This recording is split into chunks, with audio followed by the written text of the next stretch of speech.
Welcome to our final week in the Incy alphabet. Today we're looking at letter Z. Z. Z or Z. Whatever you want to call it.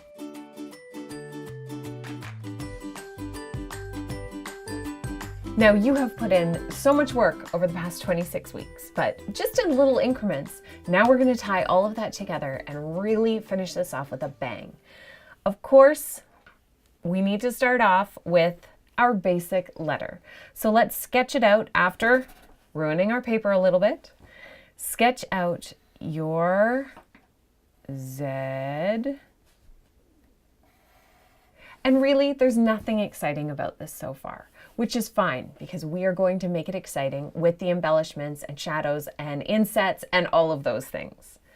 Let's create a Z that has a slightly modified ending to the Y that we just created last time. So with our Y, we had these hard edges to the end. Now we're going to take those and curve them out ever so slightly. So make it just a little anchor almost. I was going to say barbed fish hook, but that's not very exciting to think about. I've always had a fear of fish hooks. Fish hooks and candles, when you like to embarrass yourself with fears that are completely unfounded. There you go. Once you've done that, you're going to then be connecting this to the rest of your letter by adding your weight. So we are going to make these sort of embellished endings to the letter. So to embellish it, we're not just doing it like this, because that doesn't look great. It looks like two fluorescent tubes put together. Instead, you want to bring the ends in and then draw your little bit of thickness along your Z. So for the bottom side, now hook it back in and then a little bit of thickness.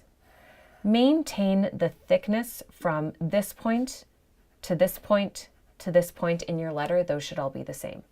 Then you're going to do the same thing on the bottom, hooking it in and then extending your line.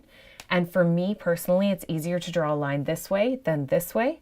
So whatever works for you, that's the direction that you'll want to draw the line to have the most control.